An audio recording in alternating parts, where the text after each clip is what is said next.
le fais pour que vous puissiez reconnaître la vérité des enseignements que vous avez reçus.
N'aie pas peur, Zacharie, car Dieu a entendu ta prière.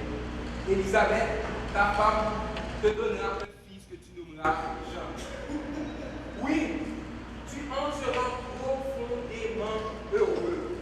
Et beaucoup de gens se réjouiront au sujet de sa naissance, car ce sera un grand homme aux yeux du Seigneur. Il ne boira ni vin ni aucune autre boisson fermentée. Il sera rempli du Saint-Esprit dès sa naissance. Il ramènera beaucoup d'Israélites au Seigneur leur Dieu. Il s'avancera lui-même devant Dieu avec l'esprit et la puissance du prophète Élie pour remettre d'accord les pères avec leurs enfants et ramener les désobéissants à la sagesse des hommes justes. Il formera un peuple prêt pour le Seigneur. Dis-moi, comment saurais-je que cela est vrai? Regarde, je suis vieux et ma femme aussi est âgée. Je suis Gabriel. Je me tiens devant Dieu pour me servir. Il m'a envoyé pour te parler et t'apporter cette bonne nouvelle. Mais tu n'as pas cru à mes paroles qui pourtant se réaliseront au moment voulu. C'est pourquoi tu vas devenir muet. Tu seras incapable de parler jusqu'au jour où ces événements se produiront.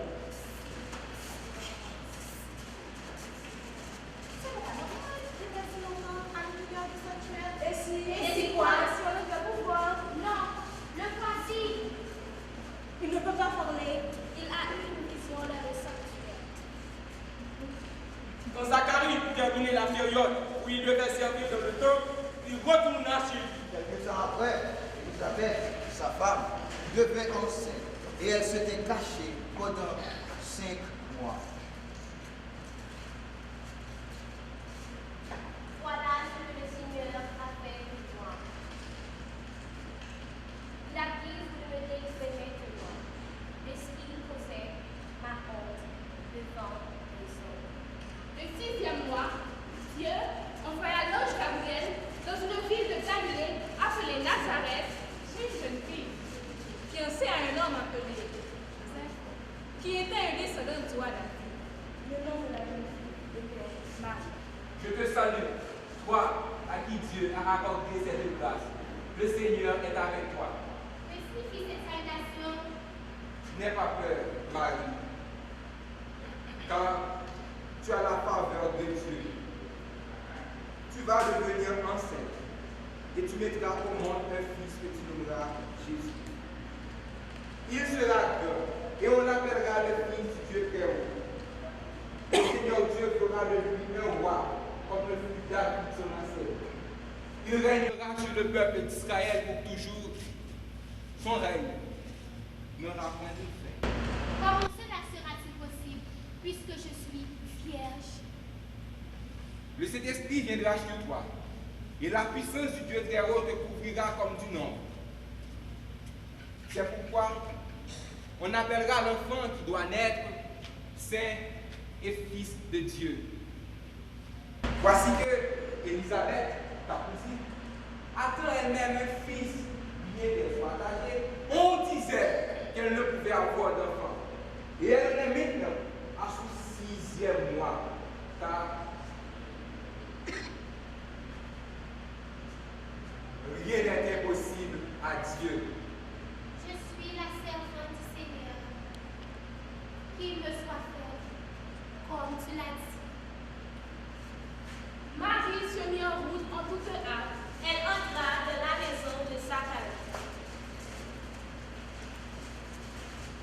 Je te salue, oh Élisabeth, je t'appelle plus que toutes les femmes. Et sa bénédiction repose sur l'enfant. Qui suis-je pour que la mère de mon Seigneur vienne chez moi? Car, vois-tu, le moment où j'ai entendu ta salutation, l'homme m'a revenu dans mon moi. Tu es heureuse, moi qui as que tout ce qui a été annoncé de la part du Seigneur s'accomplisse.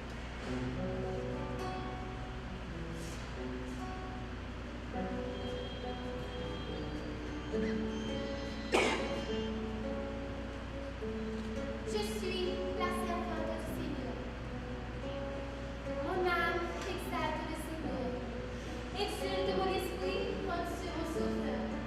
Il s'est penché sur son noble servante. Désormais, tous les âges me diront une heureuse. Le Seigneur fait pour moi des merveilles. C'est son nom. Son amour s'étend d'âge en âge sur ceux qui le craignent.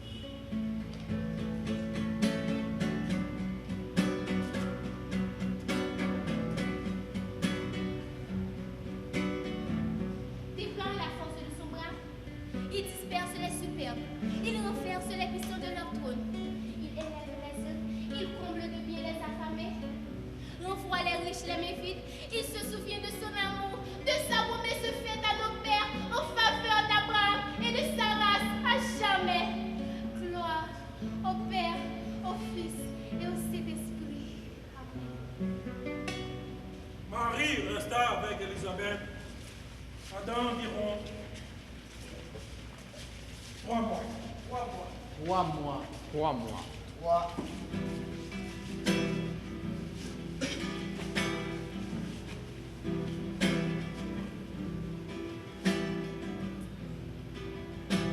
Béni soit le Seigneur, Dieu d'Israël, de ceux qui l'ont visité.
Ainsi fait-il miséricorde à nos pères.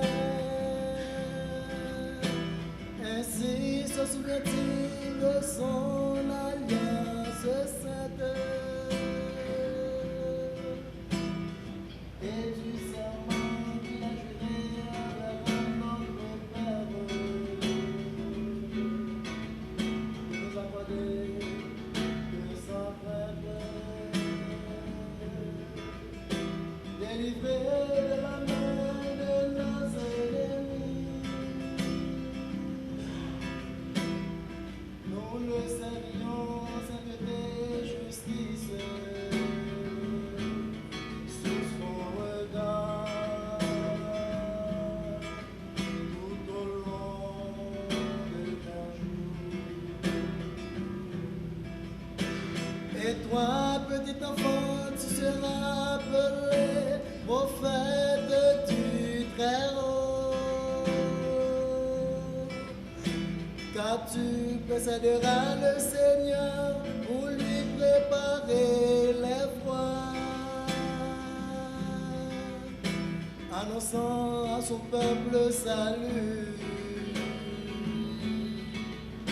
et le pardon de ses péchés.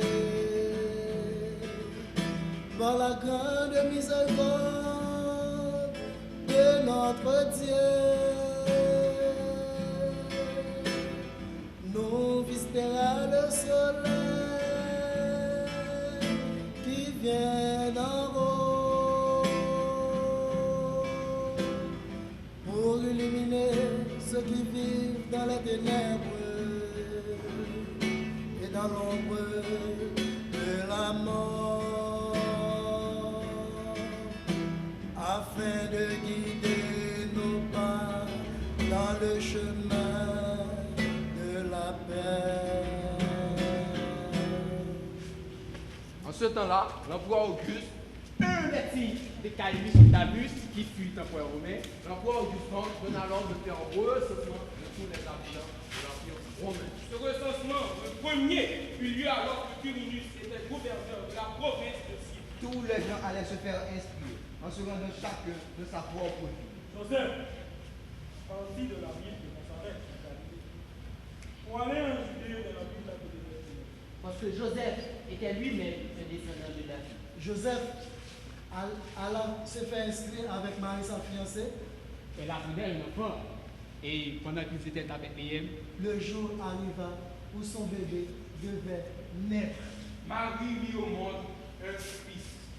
Elle n'envoie pas de l'ange et le coucha dans une crèche, parce qu'il n'y avait pas de place pour eux dans la maison où logeaient les voyageurs. Cette nuit, dans la ville de David, un sauveur est né pour nous. C'est le Christ le Seigneur. La gloire est à Dieu dans les cieux très hauts. Et sa paix est donnée sur la terre aux hommes qui l'aiment. Seigneur, viens nous sauver.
Brit Mila.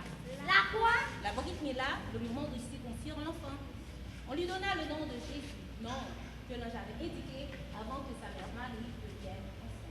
Le moment fait pour Joseph et Marie d'accomplir la cérémonie de purification qu'ordonne la loi de Moïse. Tout garçon premier-né sera mis à part pour le Seigneur.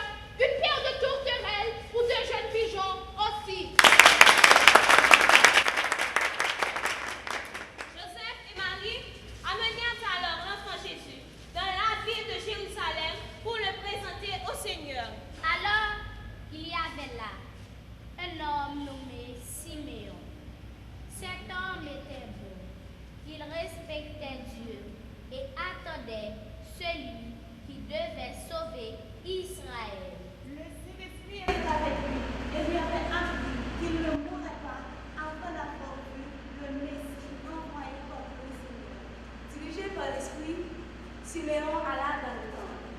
Quand les parents de Jésus appelèrent leur petit enfant, Siméon le recevait.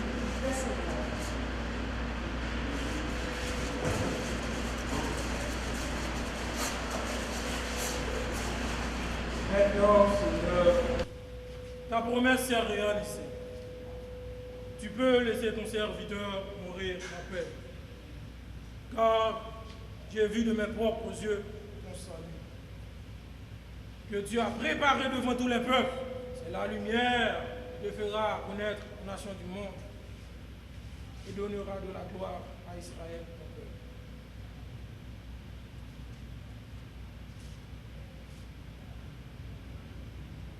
Dieu a choisi cet enfant pour causer la chute et le relèvement de beaucoup en Israël. Il sera un signe de Dieu auquel les hommes s'opposeront et il fera apparaître en pleine lumière les pensées cachées dans le cœur de beaucoup. Quant à toi, femme, la douleur te transpercera l'âme comme une épée. Quand les parents de Jésus eurent achevé de faire tout ce que demandait la loi du Seigneur, Ils retournèrent avec lui en Galilée, dans leur ville de Nazareth. l'enfant grandissait et se fortifiait. Il était rempli de sagesse et la faveur de Dieu était avec lui. Chaque année, les parents de Jésus se rendaient à Jérusalem pour la fête de la Pâque. Lorsque Jésus eut 12 ans, il se rendit à la fête comme d'habitude. Lorsque la fête fut terminée, il repartit. Mais l'enfant Jésus resta à Jérusalem et ses parents ne s'en aperçurent pas. Ils pensèrent que Jésus se trouvait avec leurs compagnons de voyage et firent une journée de marche. Puis, ils se mirent à le chercher parmi leurs parents et leurs amis. Mais ils ne le trouvèrent pas, de sorte qu'ils retournèrent à Jérusalem en le cherchant. Le 3e jour, ils le trouvèrent dans le temple.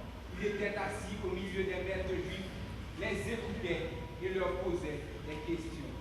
Tous ceux qui l'entendaient étaient surpris de son intelligence et des réponses qu'il donnait. Mon enfant, pourquoi tu nous as fait cela?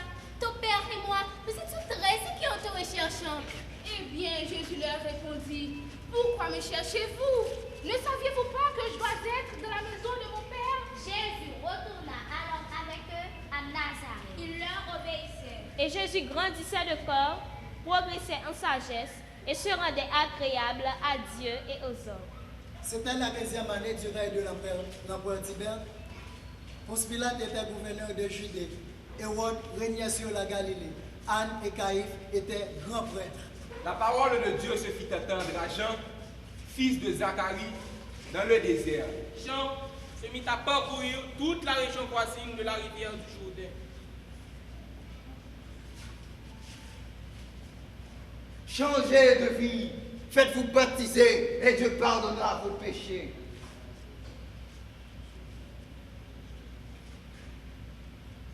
Ainsi arriva ce que le prophète Isaïe avait écrit dans son livre. C'est la voix d'un homme qui crie dans le désert. Préparez le chemin du Seigneur. Faites-lui des sentiers bien droits. Toute vallée sera comblée, toute montagne et collines seront aplanies, les cours de la route seront redressés. Les chemins en mauvaise état seront égalisés et tout être humain verra comment Dieu nous sauve. Les foules venaient à Jean pour qu'il les baptise.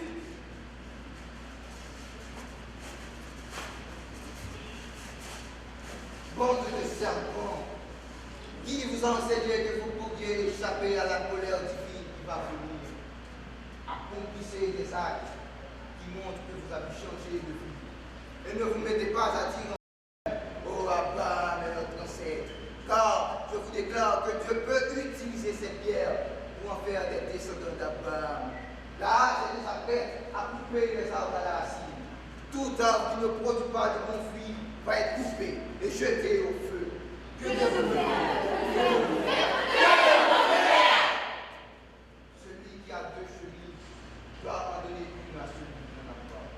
Et celui qui a de la nourriture doit la partager. Mais nous sommes des collecteurs d'impôts. Nous voulons nous faire baptiser aussi même. Que devons-nous faire?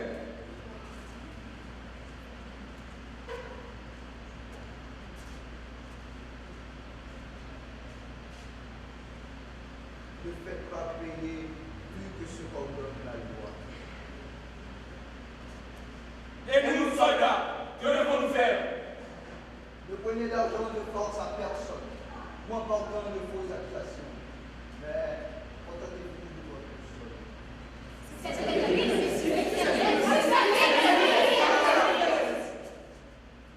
Moi, je vous baptise avec de l'eau. Mais quelqu'un de plus puissant que moi va venir. Je ne suis même pas assez bon pour t'aider la courroie de ses sandales. Il vous baptisera avec le Saint-Esprit et avec du feu.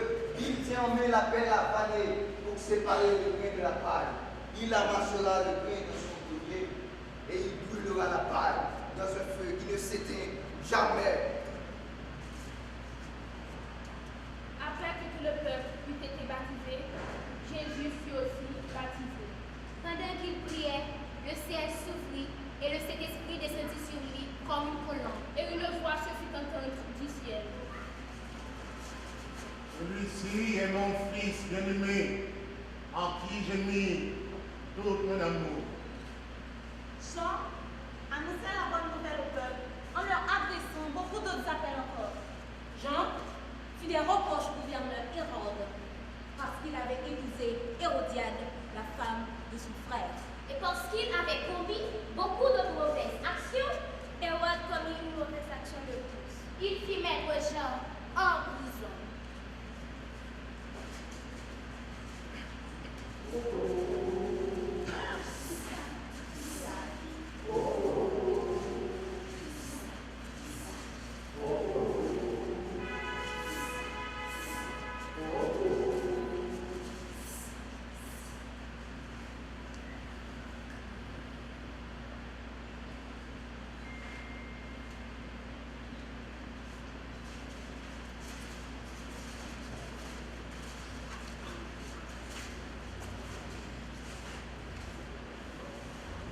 Jésus revint du Jourdain et fut conduit par l'Esprit dans le désert. Il fut tenté par le diable pendant 40 jours. Il ne mangea rien pendant ces 40 jours-là et il eut faim. Si tu es le Fils de Dieu, Ordonne à cette pierre. de se changer en paix. Jésus lui répondit, l'Écriture déclare, l'homme ne peut pas vivre de paix seulement. Regarde tous les royaumes de la Je terre te donnerai toute cette puissance. et la richesse de ces royaumes. Tout cela m'a été remis. Et je peux le donner à qui je veux. Si donc tu te mets à genoux devant moi, Tout sera à toi. Jésus lui répondit, l'Écriture déclare, adore le Seigneur ton Dieu et serve-le lui seul. Voilà, nous sommes ici au sommet du temple de Jérusalem. si tu es le Fils de Dieu, jette-toi d'ici en bas. Car l'Écriture déclare, Dieu ordonnera à ses anges de te garder. et encore, Ils te porteront sur leurs mains pour que tu ne te blesses pas les pieds contre une pierre. Jésus lui répondit, l'Écriture déclare, Jésus retourna en Galilée, plein de la puissance du Saint-Esprit. On se mit à parler de lui dans toute cette région. il enseignait dans les synagogues et tout le monde faisait son éloge. Jésus se rendit à Nazareth, la ville où il avait été élevé. le jour du sabbat, il entra dans la synagogue selon son habitude. Il se leva pour lire les Écritures et on lui remit le livre du prophète Ésaïe. Il déroula le rouleau de ce livre et trouva le passage où il était. L'Esprit du Seigneur est sur m'a choisi pour apporter la bonne nouvelle aux pauvres. Il m'a envoyé pour proclamer la délivrance aux prisonniers. Et le don de la vue aux aveugles, Pour libérer les hommes maltraités, pour annoncer l'année où se manifestera la faveur du Seigneur. Puis, Jésus roula le livre, le rendit au serviteur et s'assit. Alors, il se mit à leur dire. ce passage de l'écriture s'est réalisé aujourd'hui, au moment où vous l'avez entendu lire.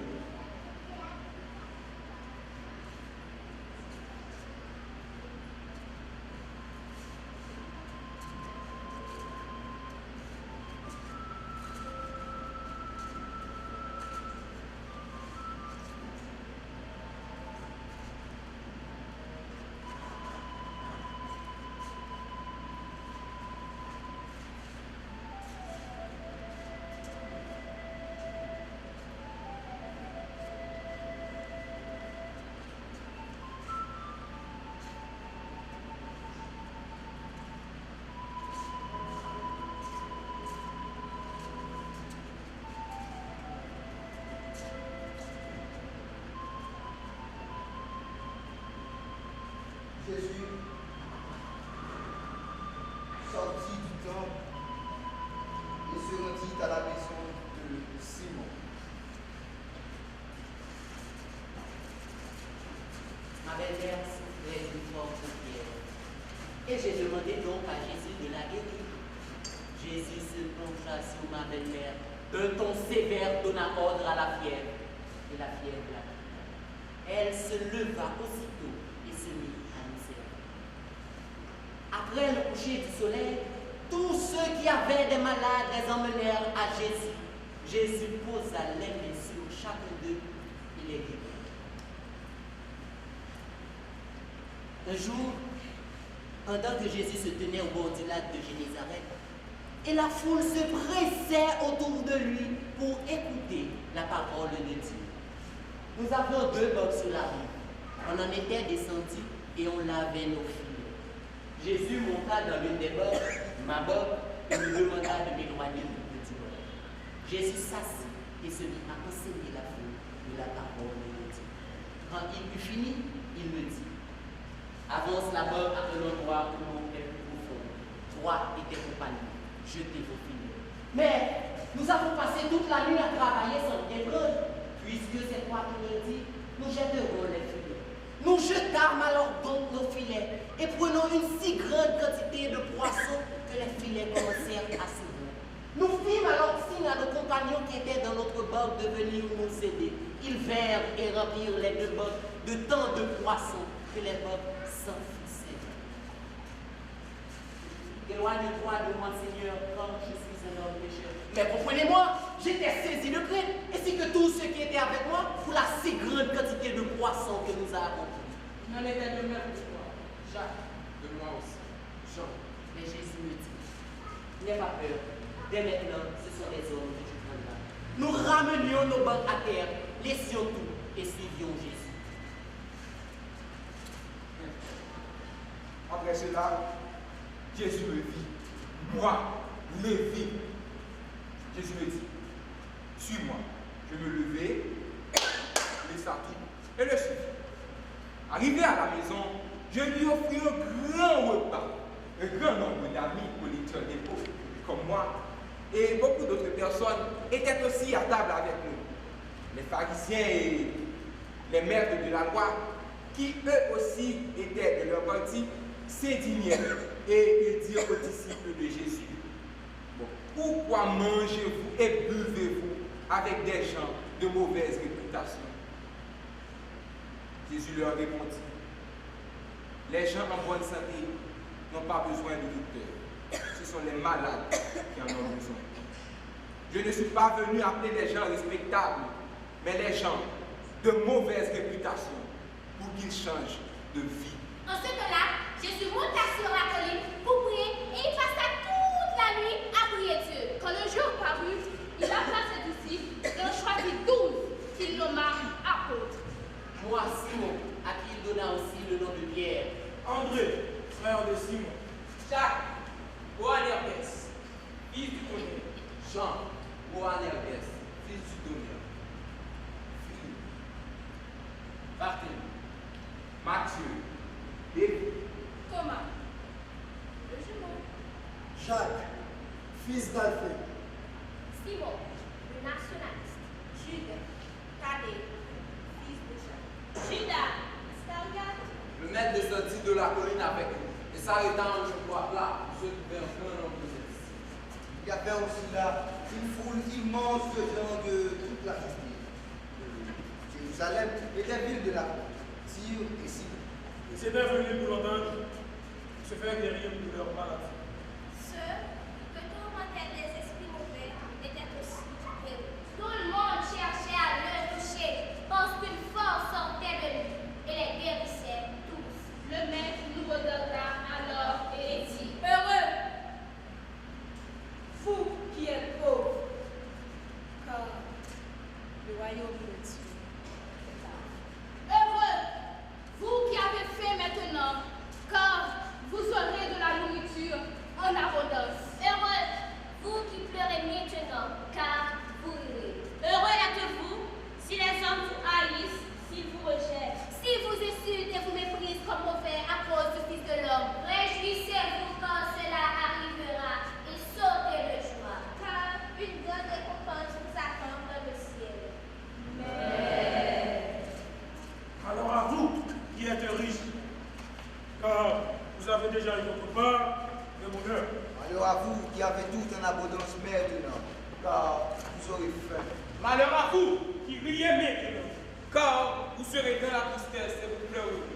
Malheur à vous si tous les hommes disent du bien de vous, car c'est ainsi que leurs ancêtres agissaient avec les faux prophètes. Le maître nous regarda et dit, je vous le dis, à vous qui m'écoutez, Aimez vos ennemis, faites du bien à ceux qui vous haïssent.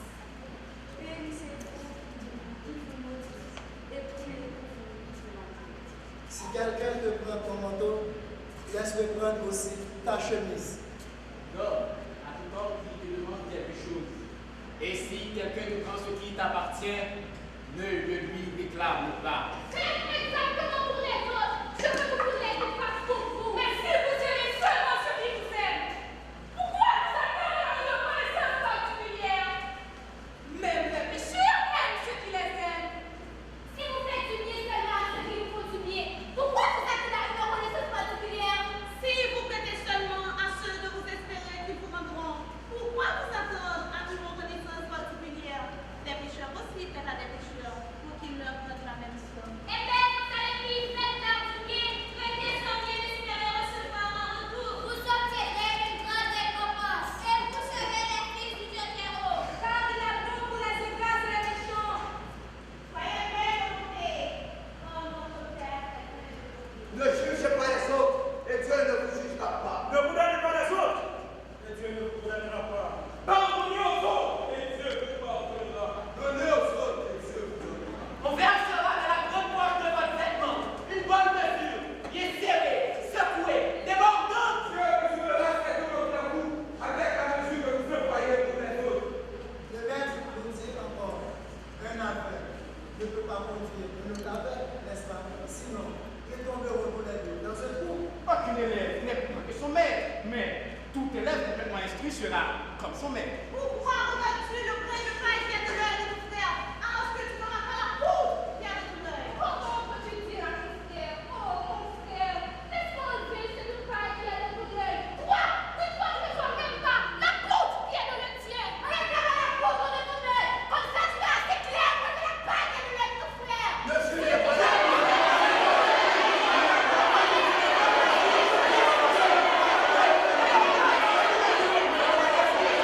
Heureux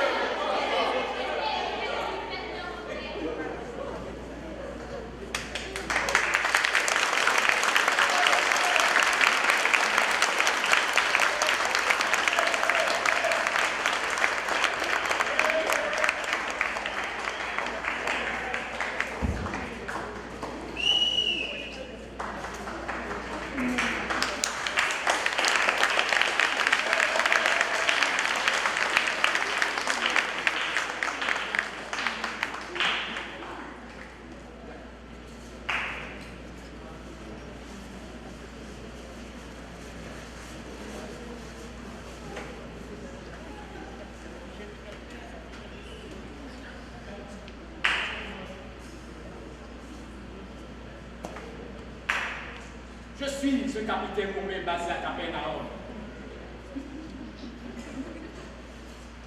J'avais un serviteur qui m'était très cher. Ce serviteur était malade et près de mourir. Quand j'ai entendu parler de Jésus, je lui ai envoyé quelques anciens des Juifs pour lui demander de venir guérir mon serviteur. D'après ce qu'ils m'ont rapporté, ils allaient auprès de Jésus, m'ont-ils dit, et se mirent à le prier avec insistance en disant que cet homme mérite que tu lui accordes de ton aide, car il aime notre peuple et c'est lui qui a fait bâtir notre synagogue. Jésus n'était pas loin de la maison quand je lui ai envoyé quelques amis pour dire « Mais ne te dérange pas, je ne mérite pas que tu entres dans ma maison. » C'est pour cela que je ne suis pas digne d'aller en personne vers Jésus. Mais dis seulement une parole et mon serviteur sera guéri. C'est vrai, non? Je suis moi-même sous l'autorité de mes supérieurs et j'ai des soldats sous mes ordres. Quand je dis à l'un, va, et il va, à un autre, viens, et il vient, fais ceci, il le fait.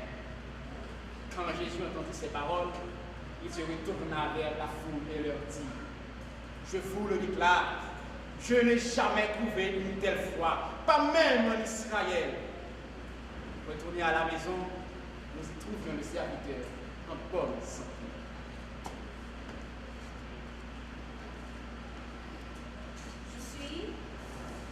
Originaire de la ville de Naïm. C'est à la porte de cette ville que j'ai rencontré Jésus. Ses disciples et une grande foule l'accompagnaient. Emmenez mon fils mort au cimetière, mon fils unique. Moi, je suis veuve. Tous les habitants de la ville de Naïm se trouvaient avec moi. Quand le Seigneur me vit, il fut rempli de pitié pour moi et me dit, ne pleure pas. Puis il s'approcha et toucha le cercueil, les porteurs sanitaires. Puis il dit, jeune homme, je te l'ordonne, lève-toi. Mon fils s'assit et se mit à parler, à m'appeler maman. Jésus me rendit mon fils. Tous nous chantions gloire à Dieu. Merci Seigneur. Un grand prophète est apparu parmi nous. Dieu est venu secourir son peuple.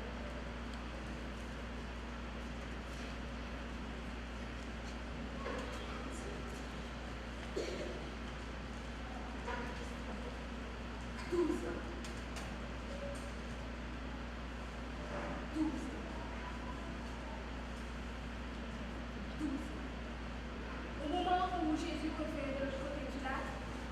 Ils étaient à prendre le territoire de Jérusalem de l'autre côté du lac, donc en face de la Galilée.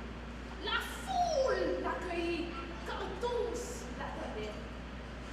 Un homme appelé Jairus arriva alors. Il était chef de la synagogue.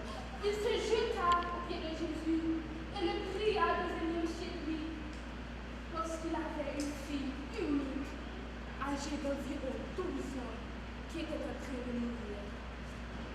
12 ans. 12 ans. Pendant que Jésus s'y rendait, la foule le pressait de tous côtés. J'étais là. Moi, oui, moi qui avais une perte de sang depuis 12 ans. 12 ans. J'avais dépensé tout ce que je possédais chez les médecins, mais personne n'avait pu me guérir. Durant 12 ans. 12 ans. Alors, je m'approchais de Jésus par derrière et touchais le bord de ses vêtements. Ma perte de sang cessa aussitôt. Jésus demanda, qui m'a touché? Et celui qu'on appelait Pierre lui répondit, mais maître, la foule autour est de près de tous côtés. Mais Jésus lui dit, quelqu'un m'a touché, car j'ai senti qu'une force était sortie de moi. Voyant que j'étais découverte, je vais alors toute tremblante me jeter aux pieds de Jésus. Je lui ai raconté devant tout le monde pourquoi je l'avais touché.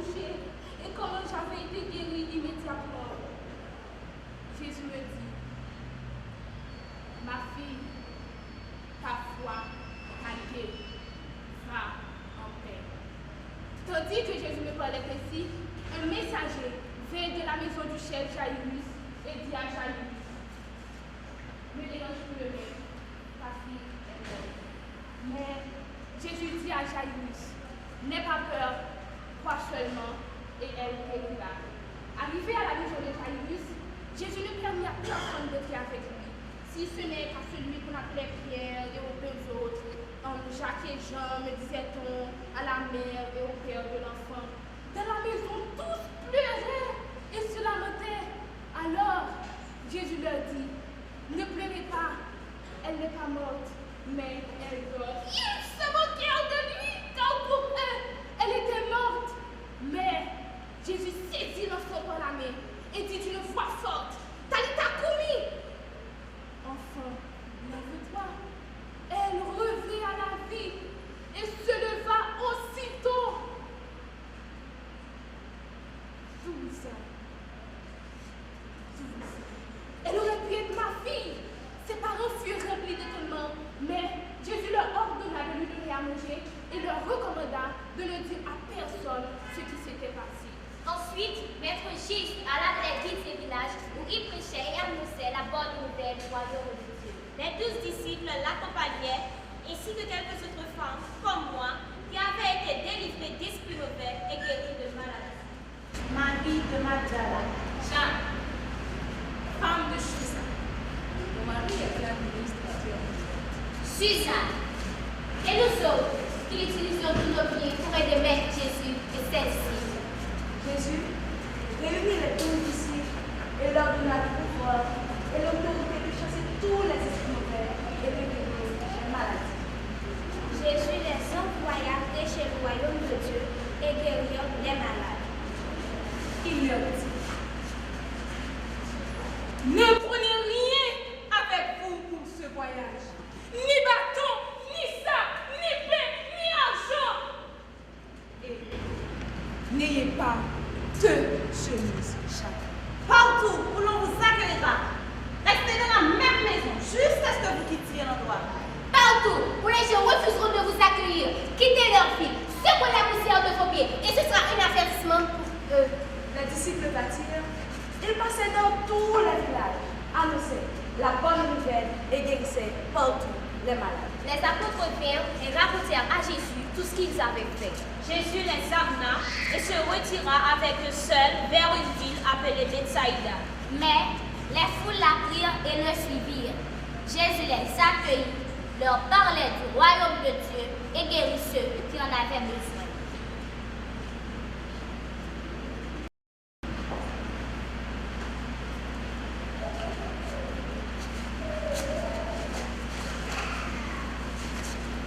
Quand le jour commençait à baisser, nous nous approchons du mur. Mais donc voilà, pour la fait qu'ils aillent de les villages, de les fermes, des environs, pour y trouver de l'agriculture et un logement, car nous sommes ici pour nous isoler. Mais le maître nous dit, oui, on va manger.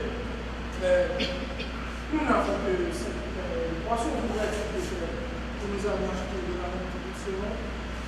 Il y avait là environ 5 000 hommes. Le maître dit, les affaires de 50 enfants. Jésus, il est 5 pains et les 2 poissons. Leva les yeux vers le ciel et remercie à Dieu pour ses amis. Il nous les donna pour que nous les distribuions à la foule. On emporta 12 corbeilles pleines de morceaux entre eux. Un jour, le maître nous demanda, que disent les foules à mon sujet? Certains disent que tu es Jean-Baptiste, d'autres disent que tu es Élie, d'autres encore disent que tu es le des prophètes d'autrefois qui est revenu à la vie. Mais Jésus nous demanda,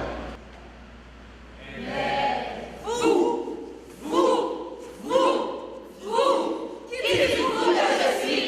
Pour vous, qui suis-je?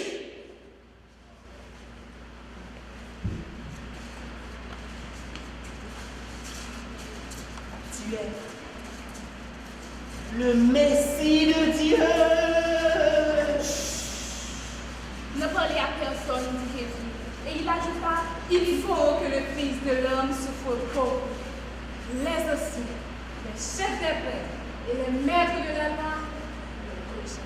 Il sera mis à mort. Et le troisième jour, il reviendra à la vie. Puis il dit à tous, si quelqu'un veut venir avec moi, qu'il cesse de penser à lui-même, qu'il porte sa croix chaque jour et me suive. Car l'homme qui veut sauver sa vie la perdra, mais celui qui perdra sa vie pour moi la sauvera. À quoi sert-il à un homme de gagner le monde entier s'il se perd lui-même ou va à sa destruction?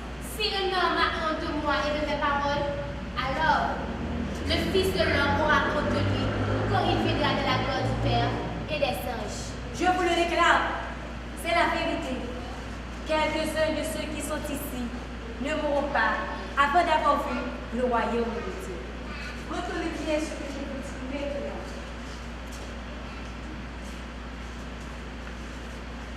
Le Fils de l'homme va être livré entre les mains des hommes.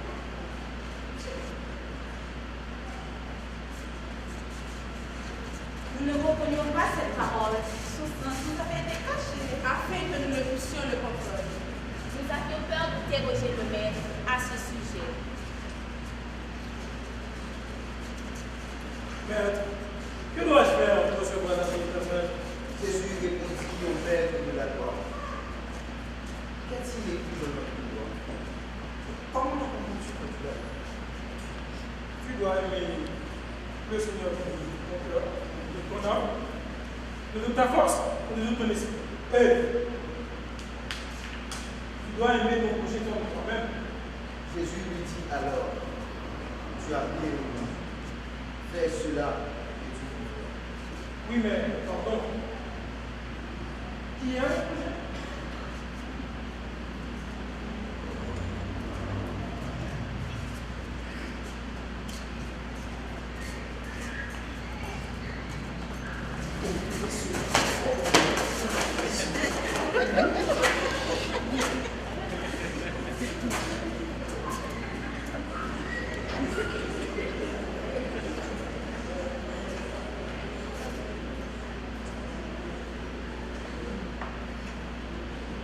Qu'est-ce qui va m'arriver? Moi.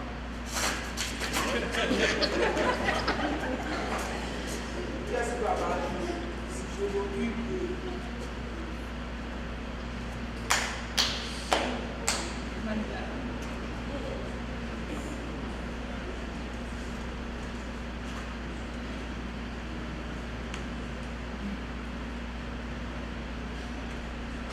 Qu'est-ce qui va lui arriver si je ne m'occupe pas de lui?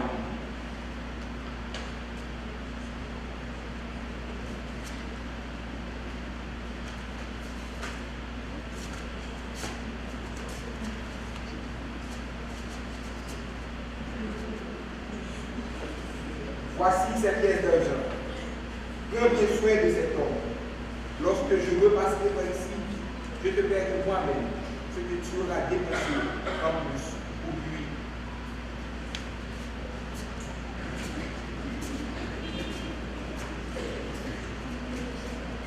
Et Jésus ajouta, lequel de ces trois te semble avoir été le prochain de l'homme attaqué par les moutons? Celui qui a été mon boulot. Jésus lui dit alors, Va et fais de même. Maître Jésus dit encore, un homme avait deux fils.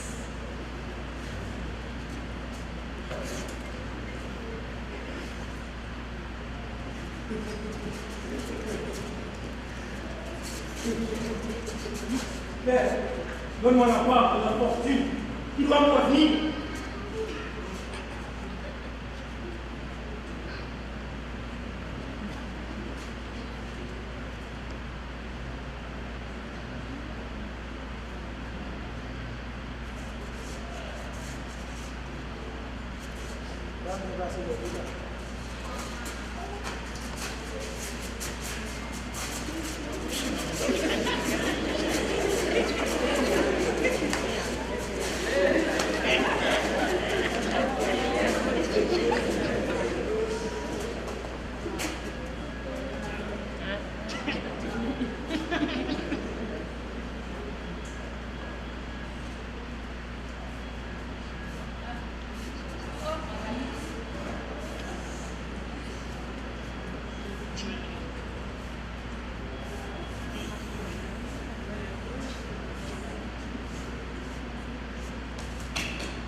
tous les ouvriers de mon père ont plus de nourriture qu'ils ne peuvent manger. Tandis que moi, ici, je meurs de faim. Je vais partir, retourner chez mon père, et je lui dirai, mon père, j'ai péché contre Dieu et contre toi. Je ne suis plus digne que tu me vois comme ton fils. Traite-moi donc comme l'un de tes yeux.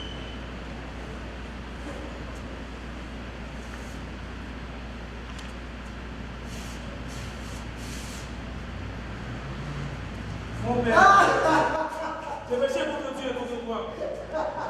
Je suis plus digne que tu me vois comme ton fils. Dépêchez-vous d'apporter les plus beaux habits. Oh mon Dieu, regardez. Parce qu'il n'y a pas de toi. Amenez-les mon cœur.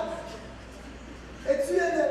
Faisons un joyeux repas. Car mon fils était mort. Il était perdu.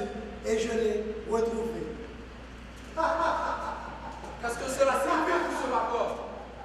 Ton frère est revenu et ton père a fait tuer le faux que nous avons laissé parce qu'il a retrouvé son fils en bonne santé. Mon fils! Non. Viens! Jamais. Entre! Écoute, viens fêter avec nous le retour de ton frère. Il y a de nombreuses années que je te sers et je n'ai jamais désobéi à l'un de tes ordres. Et pourtant, tu ne m'as jamais donné, pas même un chevreau que je fasse un joyeux repas avec mes amis. Mais quand ton fils que voilà revient, lui qui a dépensé entièrement ta fortune avec tes prostituées, tu as fait tuer le veau que nous avons. Mon enfant, tu es toujours avec moi et tout ce que je possède est aussi à toi. Mais nous devons faire une joyeuse fête et être heureux, car mon fils que voici était mort, il était perdu et je l'ai retrouvé.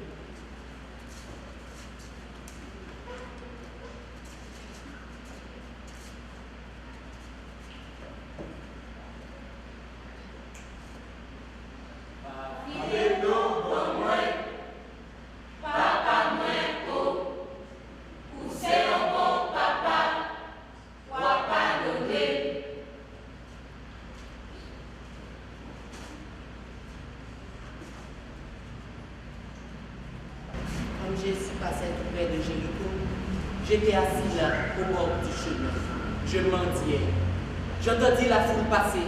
Hé! Qu'est-ce que c'est? Hé! C'est quoi? On m'a appris que Jésus de Nazareth passait par là. Jésus, fils de David, aie pitié de moi! Ceux qui passaient par là me faisaient des reproches et me disaient de me taire. Fils de David, aie pitié de moi! Jésus s'arrêta et demanda qu'on m'amène à lui. Il me dit, que veux-tu que je fasse pour toi? Et moi, sans hésiter, mais fais que je voie de nouveau. Jésus me dit, vois, ta foi t'a guéri. Aussitôt je pus voir et je suivais la foule en louant Dieu. Toute la foule vit cela et se mit aussi à louer Dieu.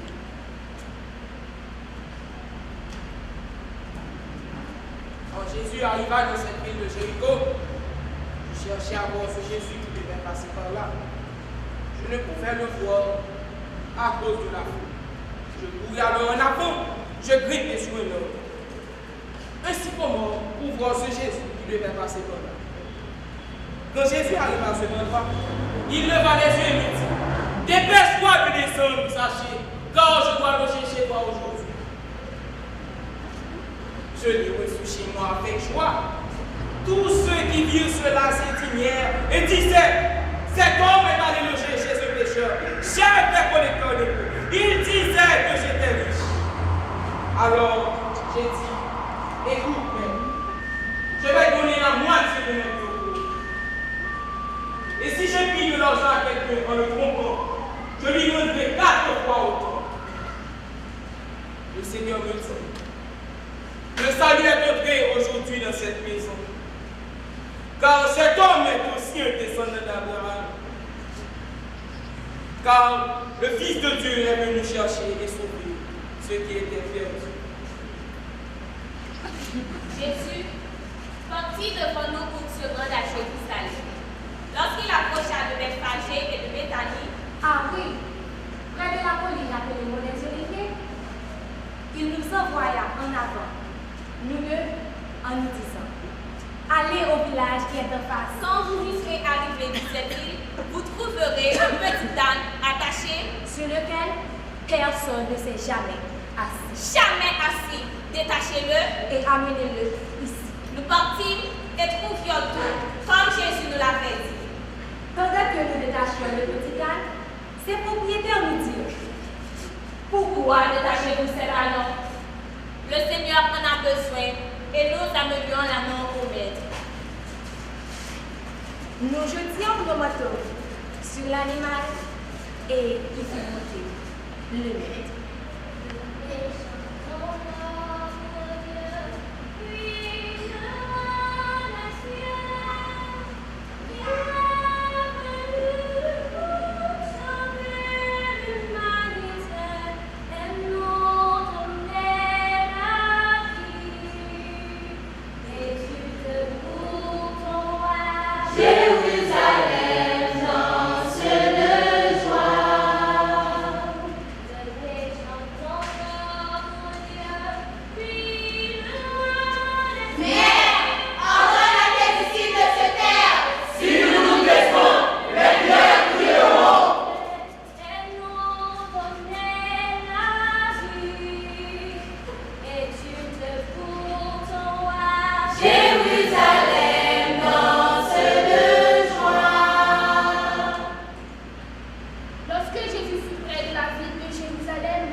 Jésus entra dans le temple et se mit à enchasser les marchands en leur disant, les Écritures déclarent, ma maison sera une maison de prière,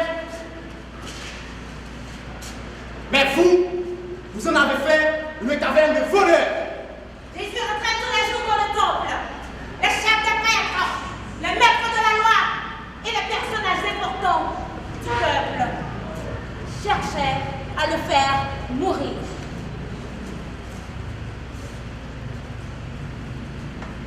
Un jour, comme Jésus enseignait le peuple dans le temple et annonçait la bonne nouvelle, les chefs des prêtres et les maîtres de la loi survinrent avec les anciens et lui dirent, dis-nous de quel droit tu fais ces choses. Qui t'a donné le droit de le faire? Hein? Jésus leur répondit, je vais vous poser une question moi aussi. Dites-moi, qui a envoyé Jean baptiser? Dieu ou les hommes? Mais ils se mirent à discuter entre eux et se disent, si nous répondons c'est Dieu qui l'a envoyé, il nous demandera alors, pourquoi n'avez-vous pas pris Jean? Mais si nous répondons, ce sont les hommes qui l'ont envoyé, le peuple tout entier nous jettera des pierres pour nous tuer, car ce peuple-ci est persuadé que Jean est un prophète. Alors, ils répondirent, nous ne savons pas qui l'a envoyé baptiser. Et Jésus leur dit, eh bien, moi non plus, je ne vous dirai pas de quelle loi vous faites ces choses. Les maîtres de la loi et les chefs des prêtres cherchèrent à arrêter Jésus. Mais ils eurent peur du peuple. Ils se mirent alors à surveiller Jésus et lui envoyèrent des espions. Ceux-ci faisaient semblant d'être des hommes honorables pour prendre Jésus au piège par une question. Ils voulaient fournir ainsi l'occasion de le livrer à l'autorité du gouverneur. Ils lui posèrent cette question. Maître, nous Nous savons que ce que tu dis et enseignes est juste. Mais tu ne fais pas attention à l'importance que semble avoir un homme. Mais tu enseignes la vérité sur la manière de vivre que Dieu le veut. Dis-nous, notre loi permettait-nous de payer des impôts à l'empereur romain? Jésus se rendit compte de leur ruse et leur dit: montrez-moi une pièce d'argent. À qui appartiennent le nom et le visage gravés sur cette pièce? À l'empereur, répondit-il. Alors Jésus leur dit: paix à l'empereur ce qui lui appartient et à Dieu ce qui lui appartient. Ils ne purent le point de faute pour ce qui disait le fond de peuple.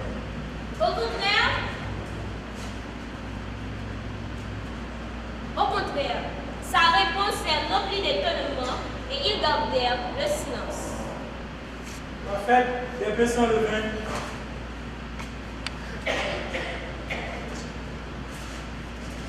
Appelez la Pâque approchée. Les chefs des prêtres et les maîtres de la loi cherchaient un moyen de mettre à mort Jésus. Car ils avaient peur du peuple. Alors, Satan entra dans Judas, appelé Iscariote, qui était l'un des 12 disciples. Judas alla parler avec les chefs des prêtres et les chefs des gardes du temple de la façon dont ils pourraient leur livrer Jésus. Ils en furent très contents et lui promirent de lui donner de l'argent. Judas accepta et se mit à chercher une occasion favorable pour leur livrer Jésus sans que la foule le sache. Le jour arriva, pendant la fête des pièces sans levain, où l'on devait sacrifier les animaux du repas de la Pâque. Jésus envoya alors Pierre et Jean préparer le repas de la Pâque. Écoutez, au moment où vous entrerez dans la ville, vous rencontrerez un homme qui porte une couche d'eau. Suivez-le. Dans la maison, il entrera et dit au propriétaire de la maison: Le maître te demande: où est la chambre où je mangerai avec mes disciples le repas de la Pâque? Et il vous montrera en haut de la maison une grande chambre avec les meubles ici. C'est là que vous préparerez le repas. Ils s'en allèrent, trouvèrent tout comme Jésus le leur avait dit, et préparèrent le repas de la Pâque. Quand l'heure fut venue, Jésus se mit à table avec les apôtres. Il leur dit: combien j'ai désiré pour mettre le repas de la Pâque avec vous avant de souffrir quand je le repas. Je ne le perdrai plus jamais, jusqu'à ce que son sens soit pleinement réalisé dans le royaume de Dieu. Il prit alors une couche, remercia Dieu. Prenez ceci et partagez-le entre vous, car je vous le déclare, dès maintenant, je ne boirai plus de vin jusqu'à ce que vienne le royaume de Dieu. Puis il prit du pain et, après avoir remercié Dieu, le rompit et le leur donna en disant: Ceci est mon corps qui est donné pour vous. Faites ceci en souvenir de moi. Il leur donna de même la coupe après le repas. Cette coupe est la nouvelle alliance de Dieu, confirmée par mon sang qui est versé pour vous. Regardez, mais regardez, celui qui me trahit est ici avec moi. Certes, le Fils de l'homme va mourir comme Dieu l'a décidé. Mais quel malheur pour l'homme qui le trahit.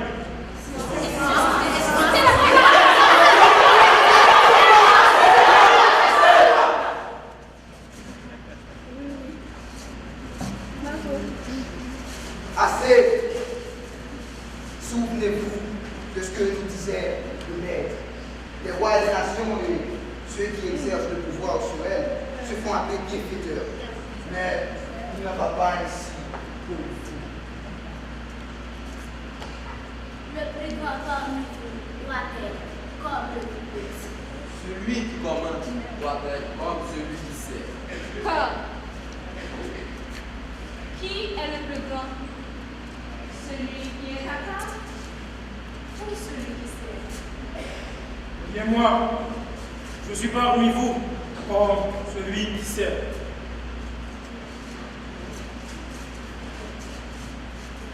Et c'est là que le maître me dit, Simon, écoute, j'ai prié pour toi afin que la foi ne vienne pas à te manquer. Et quand tu seras revenu à moi, fortifie tes frères. Je lui dis, Seigneur, je suis prêt à aller en prison avec toi et à mourir pour toi. Pierre. Le coq Ne chantera pas. ne chantera Pas aujourd'hui. ne chantera pas aujourd'hui. Que tu es affirmé. Que tu es affirmé. Trois. Que tu ne me connais pas. Que tu ne me connais pas.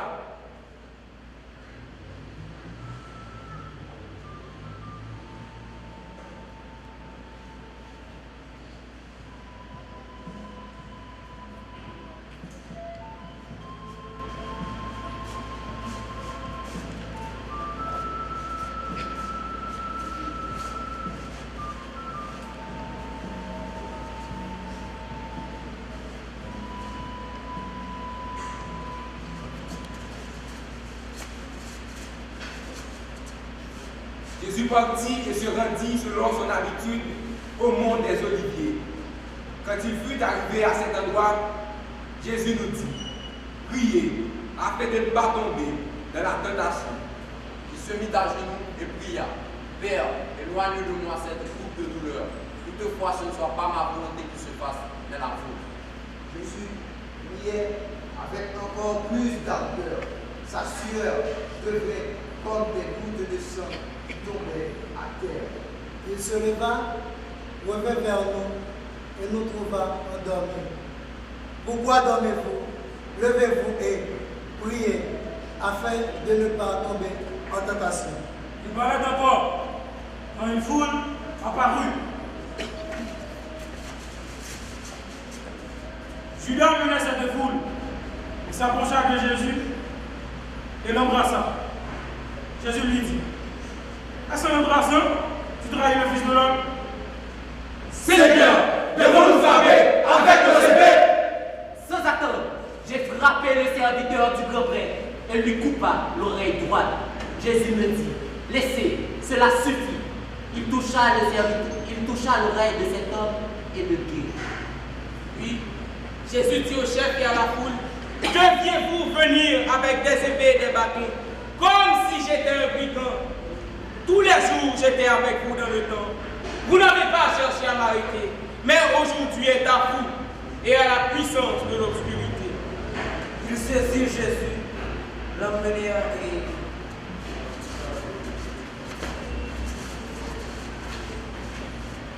ils le conduisirent dans la maison du grand prêtre. Je suivais de loin. Cet homme aussi était avec lui. Femme, je ne le connais pas. Toi aussi, tu es l'un d'eux. Non, je ne suis pas. Certainement, cet homme était avec nous, car il est de Galilée. Je ne sais ce que tu veux dire, toi. À ce moment même, un coq chanta.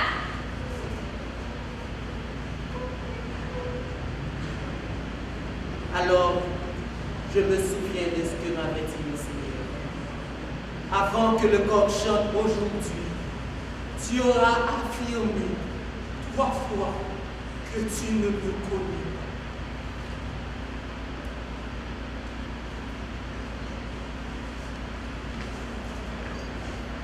Quand il fit jour, les officiers, les chefs des prêtres et les maîtres de la loi s'assirent. Ils firent amener Jésus devant leur conseil supérieur.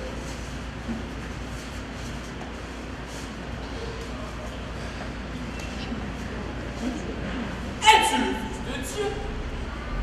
Dis-le. Il leur répondit, si je croirez pas. Et si je vous pose une question, vous ne me répondez pas. Mais, dès maintenant, le Fils de l'homme sera assis à la droite du Dieu puissant.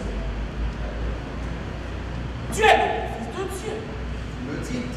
Je le suis. Nous n'avons plus besoin de Dieu. Nous avons entendu ses propres paroles. L'assemblée se leva et ils amenèrent Jésus devant Pilate.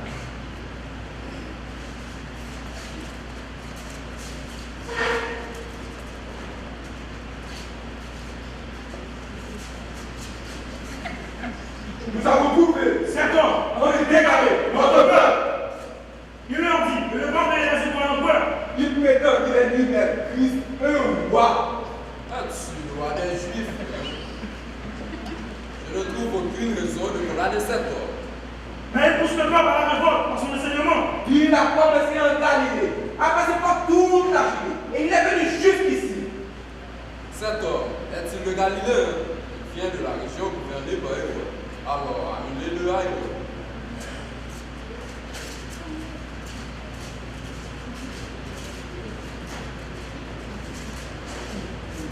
Ah! Enfin!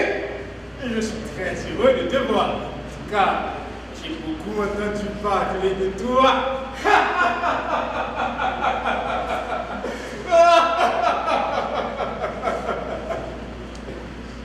J'espère que tu vas faire un miracle.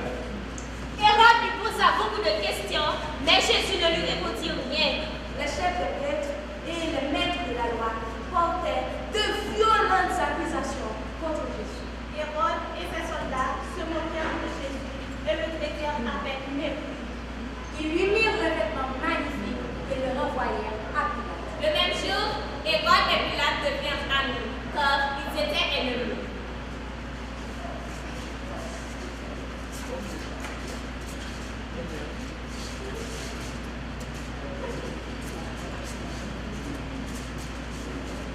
Vous m'avez amené cet homme en me disant que le lui. Eh bien, je l'ai interrogé devant vous et je ne l'ai trouvé coupable d'aucune des mauvaises actions de l'homme. Et moi non plus ne l'a pas trouvé coupable, car il l'a.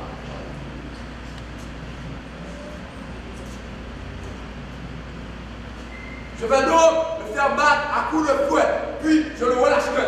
Non! Fais-nous cet homme! Relâchez-le Barabbas! Barabbas est mis en prison par méprise. Barabbas n'est pas un révolutionnaire! Rends-nous l'assassin. Mais, et lui? Clouez sur une croix! Clouez sur une croix!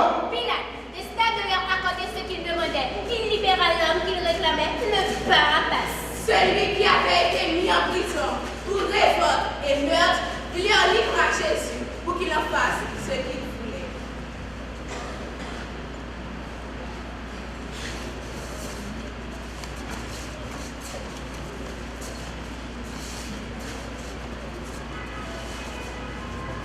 Moi qui suis un Cyrénéen, qui ne m'occupe que de mes champs.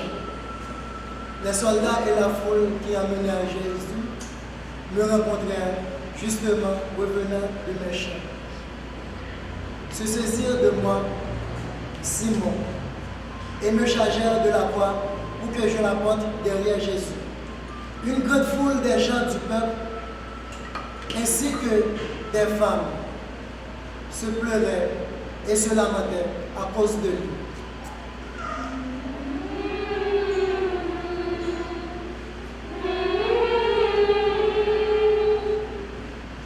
Jésus se tourna vers nous et dit, Femmes de Jérusalem, ne pleurez pas à cause de moi. Pleurez plutôt pour vous et pour vos enfants. Car les jours vont venir où l'on dira, Heureuses celles qui nous peuvent avoir des enfants, qui ne l'ont jamais mis au monde et qui ne l'ont jamais allaité. alors nous dirons ce montagne, tombez sur nous et envolez, cachez-nous. Car si l'on traite ici le roi vert, qu'arrivera-t-il au roi sève?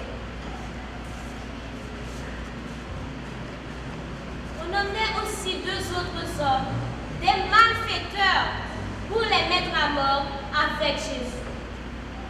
Lorsqu'ils arrivèrent à l'endroit appelé Bethany, Golgotha, ils clouèrent Jésus sur la croix. Et mirent Jésus et aussi les 2 malfaiteurs en croix, l'un à sa droite et l'autre à sa gauche. Ils dirent, Père, pardonne-leur, car ils ne savent pas ce qu'ils font. Les soldats se moquèrent de Jésus. Ils lui présentèrent du vinaigre. Il leur dit, si tu es le roi des Juifs, sauve-toi toi-même. Au-dessus de lui était écrit, celui-ci est le roi des Juifs. L'un des malfaiteurs suspendus aux croix l'insultait. N'es-tu pas le Messie? Sauve-toi toi-même et sauve-nous. Mais l'autre lui fit des reproches. Ne crains-tu pas Dieu, toi qui subis la même punition? Pour nous, cette punition est juste, car nous recevons ce que nous avons mérité par nos actes. Mais lui n'a rien fait de mal. Ce qu'il voit de moi, Jésus, quand tu es comme moi. Jésus lui répondit, c'est la vérité. Aujourd'hui, tu seras avec moi dans le paradis.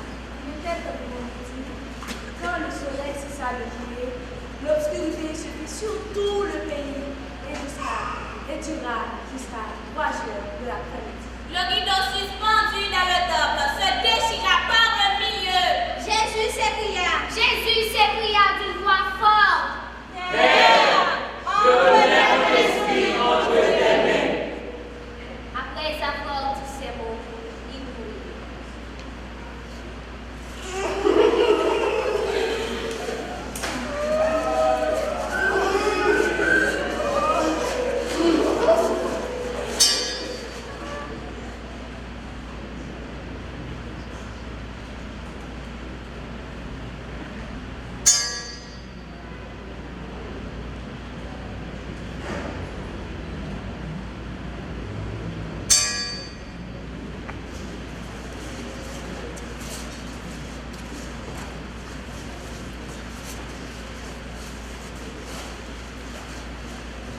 Moi, l'engin, officier romain,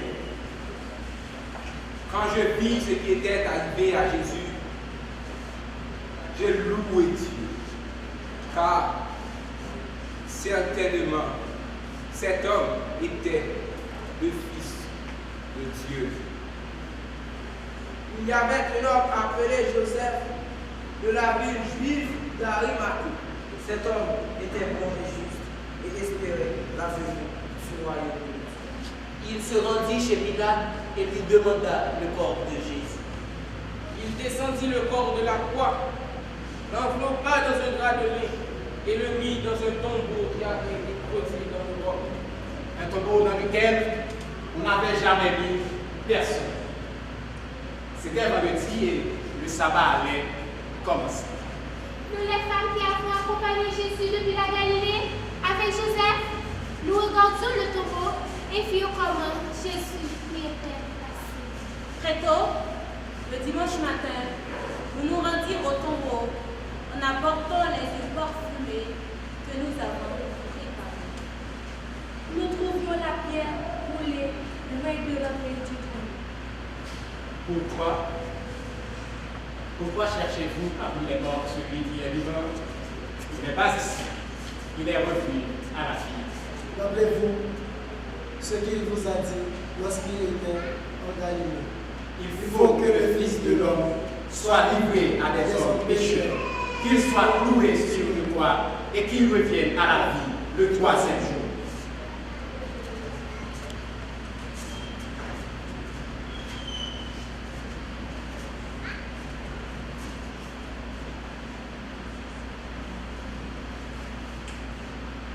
Un nouveau matin se lève. Premier jour de la semaine. Regardez ma joie briller. C'est Jésus qui se relève. Tombe vide et plus de garde. Sur les anges me regardent. C'est Jésus qui me fait vivre.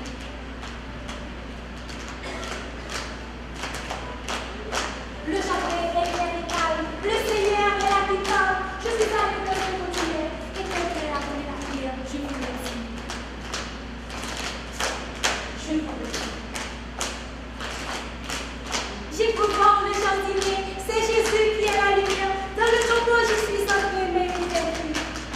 J'ai vu la lumière splendide, j'ai tout compris. J'ai tout compris. J'ai vu un ange qui m'a dit, il est vivant celui que tu cherches, tu verras, ce n'est pas un rêve, il a promis. Il a promis. Près du jardin, je l'ai vu dans l'eau, je vous jure qu'il est de ce monde, c'était bien lui. C'était bien lui. Il m'avait dit, je vais vers le Père, mes amis, je vais les faire pour mes amis. Il m'envoie vers tous mes frères. Lui déjà, il nous précède. Écoutez mes compagnons, c'est Jésus qui nous appelle. Mon frère et frère, qu'as-tu de la paix? Crois-tu que c'est toute seule, dans mon imagination, que j'ai évoqué cette vision, ou qu'à propos de notre Seigneur, je disais des mensonges? Mais voyez, je n'ai plus de larmes, et tout est dit. Et tout est dit!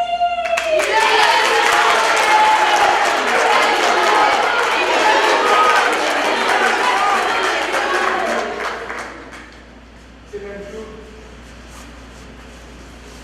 nous nous rendions à un village appelé Emmaüs. Nous parlions de tout ce qui s'était passé. Pendant que nous parlions et discutions, Jésus lui-même s'approcha et fit avec. Nous le voyions, mais quelque chose nous empêchait de le reconnaître. Jésus nous demanda, de quoi discutez-vous en marchant? Bonjour, je suis Cléopas. Pardon, mais es-tu le seul habitant de Jérusalem qui ne connaisse pas les événements qui se sont passés ces jours-ci? Ah, bonjour, je suis lui Cléopas, ce qui est arrivé à Jésus de Nazareth, qui était un prophète puissant en œuvre et en parole devant Dieu et devant tout le peuple. Oui, nos dirigeants et nos chefs des prêtres l'ont livré pour le faire condamner à mort et l'ont cloué sur une croix. Nous avions l'espoir qu'il était celui qui devait délivrer Israël.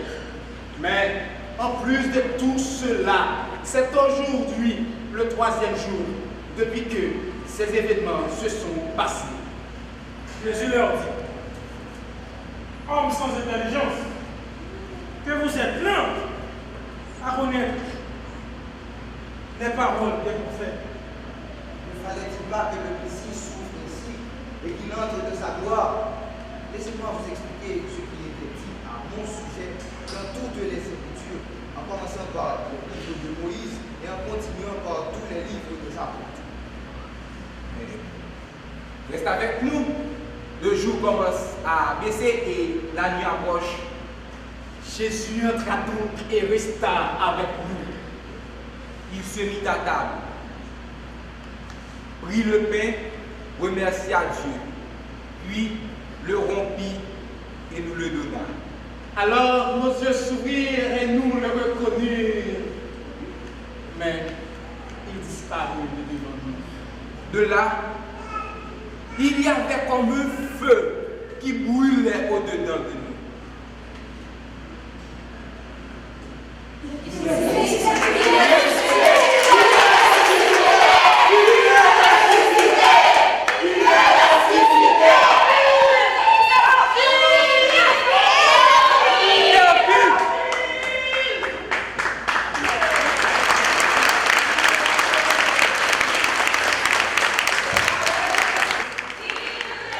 Pour nos faire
Il y a tout simplement des petits nombres comme ça qu'on a pu arriver à le faire sans aller trop loin. Alors, je commencerai par Danieli, on l'appelle tout simplement Danieli. Il ne mange pas de livre, mais on l'appelle Olivier.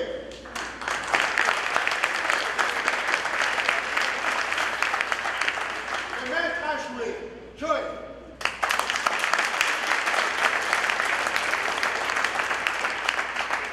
Il n'est pas le chanteur, mais on l'appelle Richie.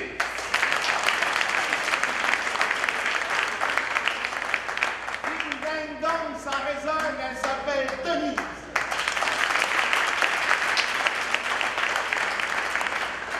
Et du charme, ce n'est pas le chat, c'est Chami.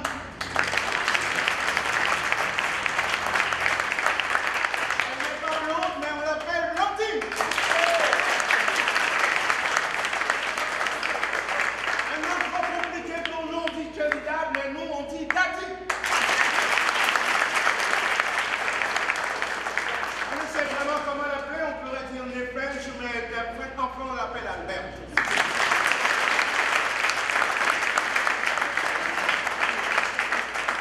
Ça date depuis des années, mais ça date de... Enfin non, c'est ça là.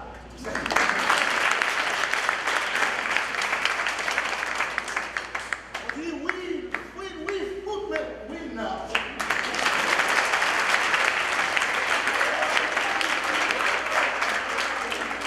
Il est toujours là, mais ça fait toujours des sous à tout le monde. On l'appelle Zoli.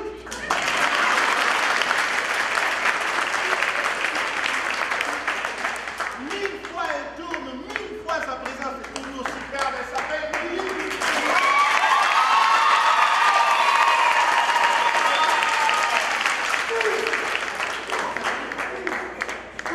Alors, encore. Mais oui, elle est toujours avec nous, mais elle est toujours en retard. Mais ça force marche.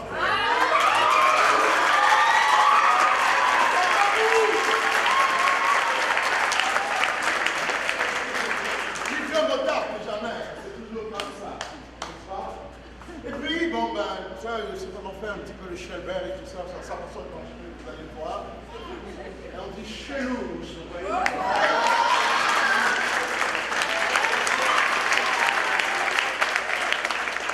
Elle mange beaucoup, mais on l'appelle celle qui fait des gammes. C'est Gamma.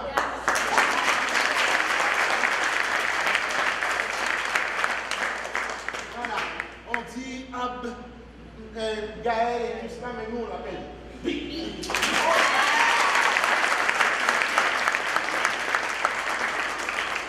Je sais comment l'appeler. C'est mon bâtonnier, c'est celui qui est toujours avec moi, qui me soutient quand je trébuche et tout cela. On dit qu'il s'appelle Steph, mais après, un bon bout de temps, on a dit Steph 1. Bon, maintenant, on l'appelle Ross.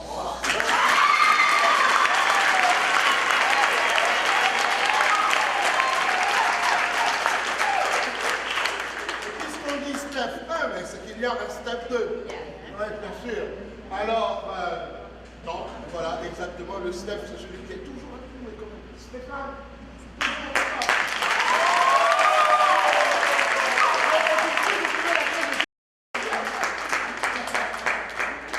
Alors, je dis Jésus-Christ, n'est-ce pas? On peut l'appeler comme ça, parce que pendant le vendredi saint, vous l'avez vu comme cela. Quand on dit Christ aussi, bon, il y a Christ et Christian qui est toujours avec nous.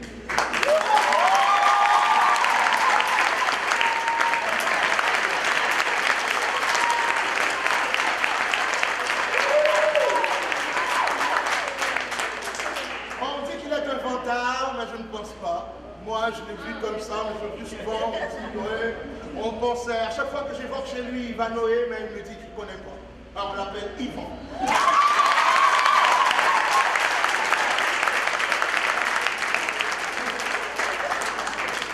Et l'autre fils qui nous tient de l'autre côté.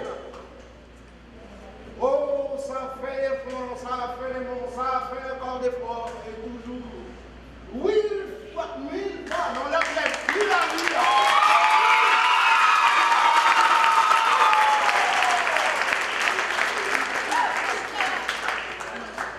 C'est elle qui était venue nous trouver, elle était comme ça.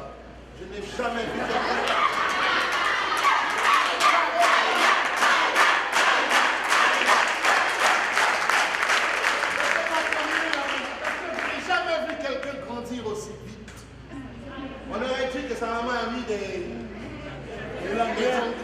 de l'engrais. Mais dire l'intelligence prive et tout cela, encore une fois, Marina, Nana, c'est comme ça qu'elle l'appelle Nana.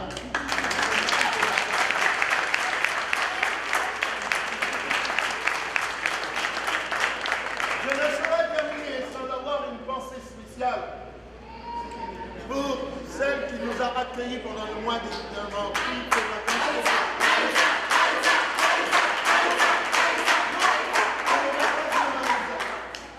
Vous savez pourquoi?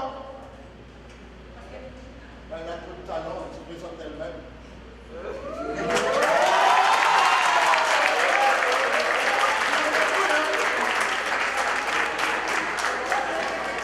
Elle est partout, elle se fatigue, mais elle se donne à fond.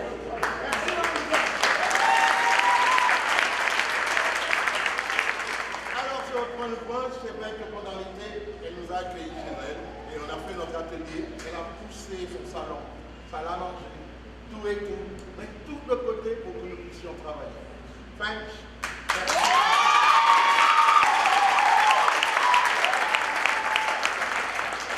Pendant nos répétitions, on a trouvé un espace extraordinaire.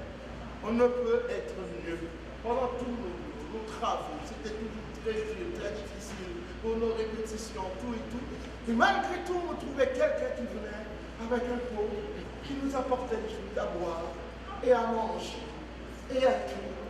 Nous ne saurons vraiment pas dire merci à Michel et à Lionel.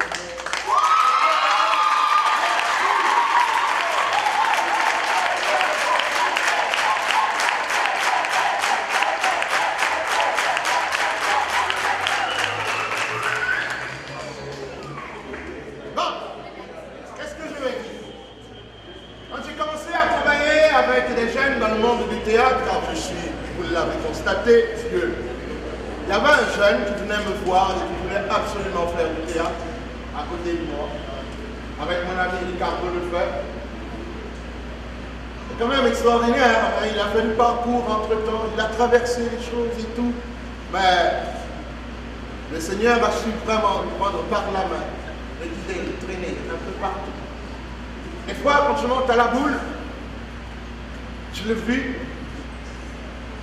Et là, le curé de l'époque, je discutais avec lui, puisque son frère était musicien, donc on parlait du saxophone. Et le curé de l'époque était devenu directeur de Radio Soleil.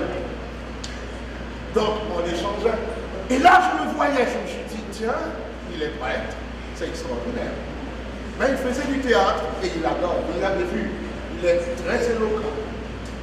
Ensuite, ils se les ont dit un petit peu plus tard, près de Sacré-Cœur, et je l'ai revu. Je me suis dit, tiens, mort en plus, c'est que c'est le Seigneur qui nous. À Altagrace, pareil, toujours plus fort. Et à la radio, encore plus important. Et aujourd'hui, il n'y a pas de hasard. Le Seigneur Dieu écrit droit sur des lignes brisées.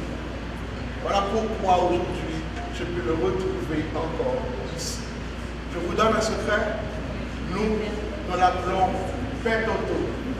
Mais vous dites Père Anthony.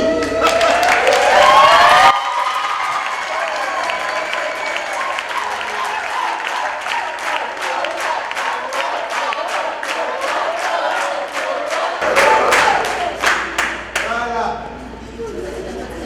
Comme si on parlait, on va te parler. Bon, monsieur Samuel a dit.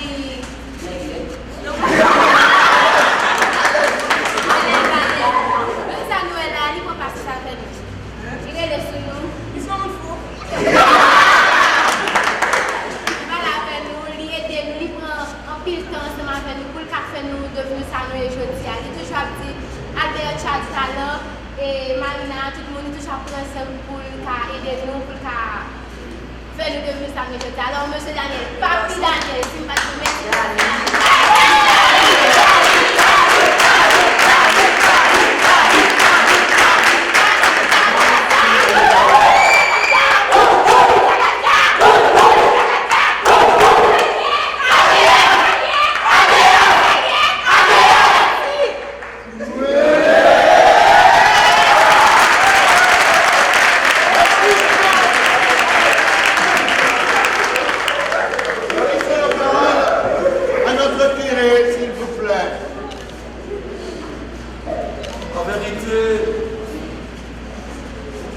y a de ces moments où les mots paraissent incapables de traduire ce que l'on ressent de l'intérieur.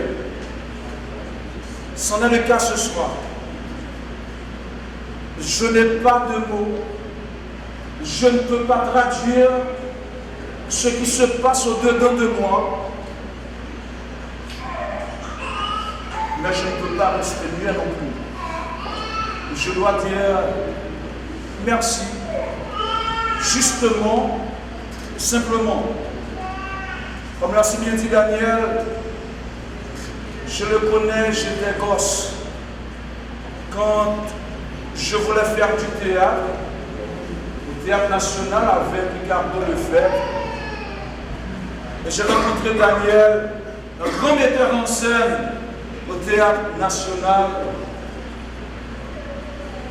C'est Daniel qui m'a introduit dans le monde du théâtre.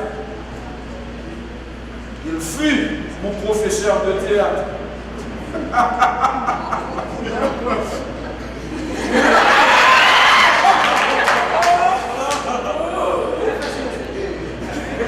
À la boule, quand j'étais jeune figure, je savais aussi le faire chercher pour animer nos soirées, nos bonnes, nos grandes soirées.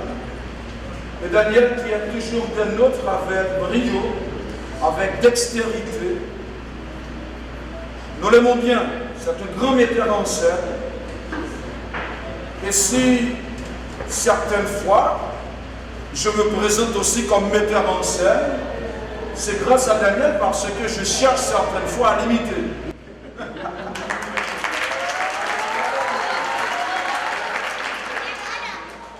Bon, en tout cas, l'élève imite toujours le professeur. C'est la vérité. C'est mon professeur. Avant vous, il est mon professeur.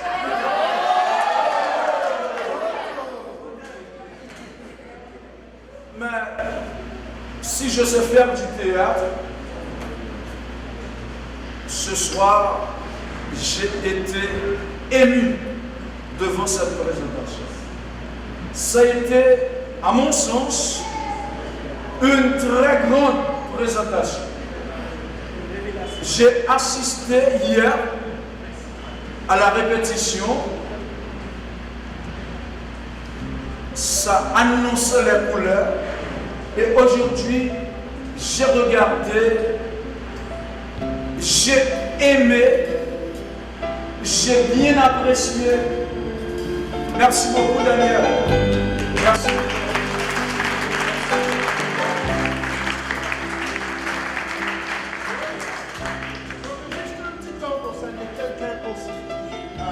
Toujours sur porter une attention particulière pour vous. Madame Stéphane, tout juste.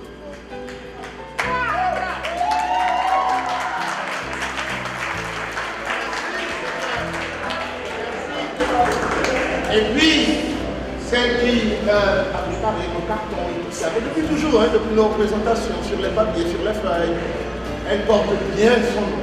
Vous ne pouvez pas me croire, elle porte mais vraiment très bien son nom. Elle s'appelle La Rose.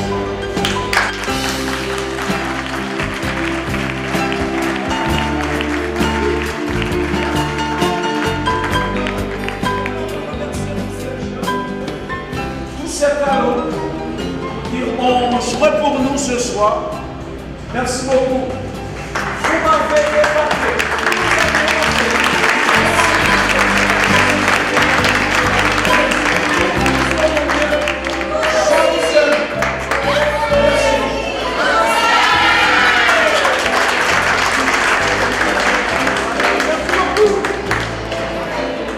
Je voudrais aussi signaler et remercier la présence de Radio et Télé Soleil. Je voudrais remercier le père Dominique Régis qui est là avec nous.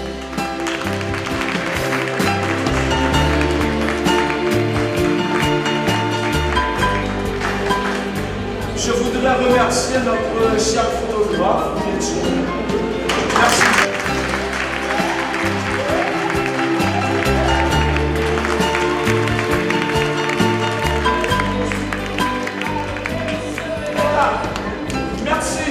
Nous avons bien célébré Pâques. C'est la fête de la joie, c'est la fête de la gaieté. Le Christ est ressuscité.